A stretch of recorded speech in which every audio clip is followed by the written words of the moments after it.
How much does it cost to make a AAA game? Congratulations on making it to the middle of the week. I'm Alan, and today, yes, more details from the ongoing Microsoft FTC trial, Final Fantasy 16 sales numbers, and a possible remaster of a beloved open-world Western game. I wonder what game that could be. There's been so many. This is your Daily Fix. Let's roll it. Let's see. What's this?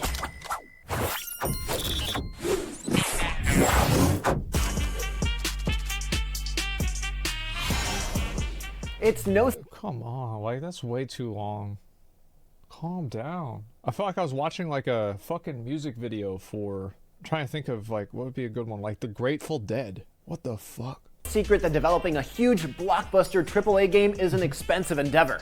But game developers and publishers haven't exactly been open to revealing their budgets to the public. Yeah, I bet unless not. They're in a major trial with the US government, and details like a game's budget is part of the evidence being submitted. In partially redacted documents that have been included with Microsoft's ongoing trial against the Federal Trade Commission, Sony tried to hide from the public just how much it cost to make The Last of Us 2. Sony looks like they're in the fucking wrong, because if you go over here and you look at what, look at this shit. Look at this shit right here. I would love to get rid of the entire sort of exclusives on consoles. Microsoft's CEO is not a fan of console exclusives. That is fucking right. Microsoft W. Absolutely. Fuck yes. Thank you. And Horizon Forbidden West. And the magic numbers are 220 million and 212 million respectively. So how do we know those figures if Sony redacted 220 and 212 million dollars? Holy shit. those parts of the documents? Well, enhance. Enhance 224 to 176. It's possible that a paralegal at whatever law firm Sony has on retainer was tasked with redacting those numbers. Somebody's getting fired. Somebody is going to get fired. Yep, that is a problem. But they did it with a pen that still let some of the original print underneath show through when the document was scanned. Zoom in close. Enhance. Stop. Yeah, wow. Get real close and you'll see it. It's a little tough to make out, but that's almost definitely 212 million for Horizon Forbidden West and 220 million for The Last of Us Part 2. Keep in mind that just like the movie business, this does not include marketing. That is fucking crazy. I cannot believe they fucked that up. That is incredible that they fucked that up. That's impressive. Costs. So to actually make, market, and ship high-profile AAA games, it costs about as much as an Avengers movie. The document also lists how many full-time employees at peak headcount worked on the games, which, if we're deciphering the document correctly, looks to be about 300 employees for Horizon Forbidden West and 200 for The Last of Us Part 2. Holy Kind of shit. puts things into perspective when you consider huge indie hits like Stardew Valley that was made by one guy with the tiniest fraction of the budget the big guys get.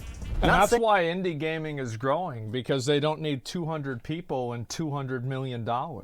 Yeah.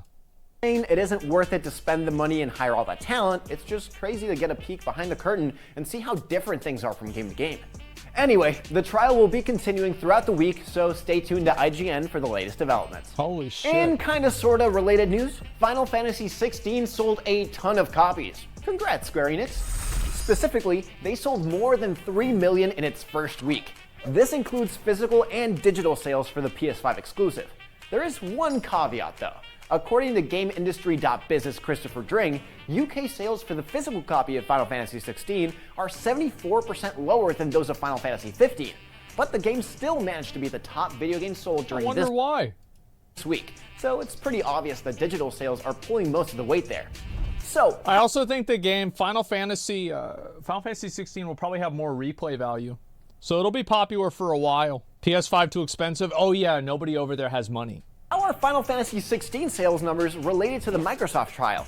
Well, Microsoft strongly considered buying Square Enix not too long ago. Wow. In yet another internal document now made public because of the FTC lawsuit against Microsoft, the company laid out its case as to why they should pursue an acquisition of the storied Japanese developer and publisher. The document from 2019 lists several reasons for the purchase, including bolstering Xbox's presence in Asia, where Xbox has struggled ever since the original Xbox days, and to gain access to Square Enix's library of games, including Final Fantasy and Kingdom Actually, it would be a smart decision, to be fair. Like, that'd be smart if they did that. Hearts. Xbox would hope that they might help bring people to Game Pass and the Xbox Series family of consoles. Another interesting tidbit, buying Square Enix might have boosted, quote, mobile segment growth for Xbox by providing, quote, future mobile exclusive Game Pass offerings. One of Game Pass's perks is that some of the games are available to play on mobile devices via cloud streaming, with progress being shared between mobile and console. We're not sure how far Microsoft got in these internal discussions about buying Square Enix, but maybe somewhere in the multiverse, those Final Fantasy 16 sales were bringing a little coin to Xbox. And I do feel like it would be really weird if like Final Fantasy games started only coming out on Xbox instead of PlayStation. It would feel weird, even though it would have been a great decision. Finally, we may be getting a Red Dead Redemption remaster in the near future. As spotted by Idle Sloth on Twitter, South Korea's Game Rating and Administration Committee listed Red Dead Redemption with a rating of 18, their equivalent of an M rating here in the US. But what's curious is that it's a separate entry than the 2010 Red Dead Redemption and the 2018 sequel. While this is definitely not enough to say officially that a remaster is coming, but the South Korean Game If they do remaster it, I think I'll play it. Rating board has been the source of accurate leaks in the past, like the Call of Duty Modern Warfare 2 remaster. Publisher Rockstar Games hasn't said anything about it, so we'll keep an eye out for any possible announcements. Also, I'm hoping this possible re-release includes the Undead Nightmare, because that was great. And that's your daily fix for Wednesday, June 28th. Well, that's good to I'm Alan know. Wheeler, and if you're looking for something else to watch, check out why we think Final Fantasy 16 is just Game of Thrones, or yesterday's fix episode on even more details from the Microsoft trial. And for the latest gaming news, stay right here on IGN. There it is. Yeah, I actually am. I wish I could watch the trial for the FTC versus Microsoft. If I could watch that, holy fuck, that would be fun. Oh my god. When's the Zelda game marathon? I don't know. I'm gonna do Tears of the Kingdom, and we'll see what happens after that.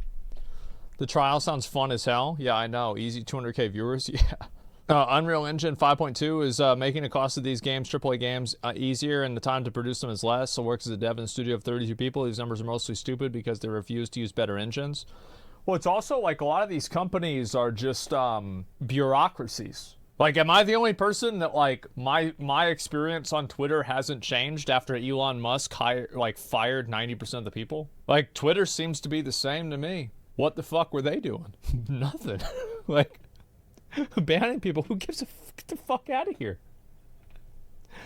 Yeah. So like, yeah, more people doesn't improve it. Maybe Twitch should fire 90%, calm down on the ads. I don't know. I mean, fuck. Twitch has fired people before. They already banned and censored people before Elon. Oh yeah, of course they have. I'm an example of a useless employee getting paid to do nothing in a large organization. Well, hey man, keep the gravy train rolling for as long as possible.